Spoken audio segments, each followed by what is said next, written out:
In this video, we are going to be going over the entire installation process for the experimental Freedom Locker for the second gen Tacoma. This will include 2005 all the way up to 2015. And if you have a factory e-locker, you know that you can only use it in 4 low. But once you have this kit installed, you can use it both in 4 low, 4 high, and 2-wheel drive as well. And let's go ahead and get started. The tools you'll need for this install will be a driver, a 10mm socket, a ratchet, and a pair of flush cut pliers. The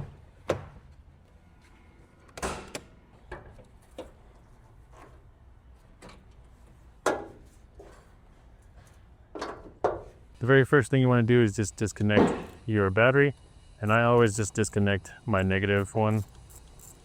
And what I like to do is just grab a rag, just put it in between so that way the terminal doesn't connect with the battery. Next, we need to remove the glove box. So just open it as you normally would. Then you're going to squeeze with both hands, one over here and one over here. Squeeze in and it'll drop down. If your glove box has one of these guys, you would just need to squeeze and push it over and then let it down. However, this one is kind of broken, so ours wasn't attached. I'm going to be removing the glove box itself just to show you guys a little bit better. However, you don't need to do it, but if you want to, you can just pull up and it will just come off. There is a single 10mm bolt right here, right where the latch is for the glove box. I'm going to be using a driver just to make it go a little bit quicker. Go ahead and remove that bolt. Now you can remove this panel here. It is just held on by clips, so you can just work your way around and pull it down. Once you have that panel removed, you can now look up and see the four-wheel drive module right here. There are 2 white connectors connected to that.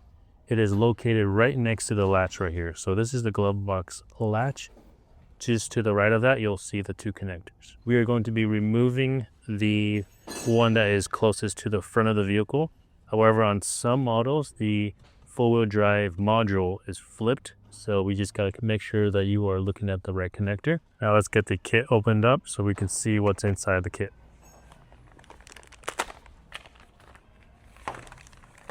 Inside the kit, you'll receive the postcard with the instructional QR, some decals, the module, some zip ties, and the harness. Now go ahead and disconnect that connector on the front side by squeezing the tab and pulling it out.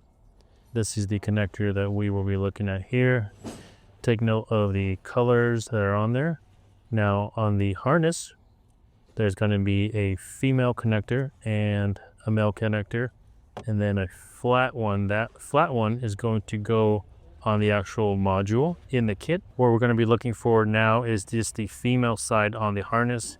We'll be plugging that into the factory connection and then plugging the male end on the harness back into the four-wheel drive module.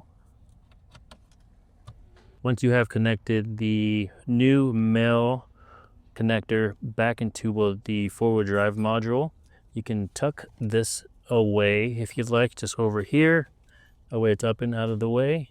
And then the last connection right here, the flat one, you would just grab your Freedom Locker module and then install that. Slide that in, and it should be flush right there if it doesn't click. And then you can zip tie this up and out of the way. Now we are ready to reinstall the battery.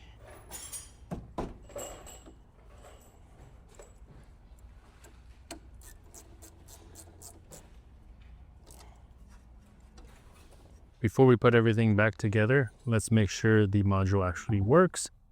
So we'll put the key in. We're on the on position. We should have a blue LED, which we do. Now we can clean up everything if you haven't done so already, and then reinstall everything. Just put everything in the reverse order that you took everything off. Now we are ready to test it out. So first thing we want to do, start the vehicle. This Tacoma came in with the TPMS light and the maintenance light on over there, so you can disregard those 2 lights. But down here, we have our factory locker button. Press that. You will hear a relay kick on in the glove box area, and then you'll see the factory locker light start to blink. If it's blinking, that means it's trying to actuate. And what you need to do is just turn the steering wheel as you're going forward or backward. Basically what we need to do is allow the rear wheels to spin at different speeds, so that way the gears actually locks and engages. And once it's fully engaged, you'll see there a solid light will illuminate, and then your ABS will turn off, and also traction control light will turn off, or traction control will turn off, and you'll see a light there, and there, letting you know everything is fully off now and the rear locker is engaged. And then to disengage it, just click the button. You'll hear the relay on the passenger glove box side as well, and then just same thing, let it roll forward, and if you need to turn the steering wheel for whatever reason, you can, and then it will fully turn the lockers off. And the cool thing with this mod is you can use the factory rear locker in any drive mode. So we were just in 2 high, you can use it in 4 high now, and obviously you can use it in 4 low as well. That is pretty much it for this install. It's super easy. It should take you anywhere between 10 and 15 minutes total, but now you can fully utilize your factory locker in pretty much any drive mode you want. But if you guys are new here, subscribe to your channel. We'll see you guys next time.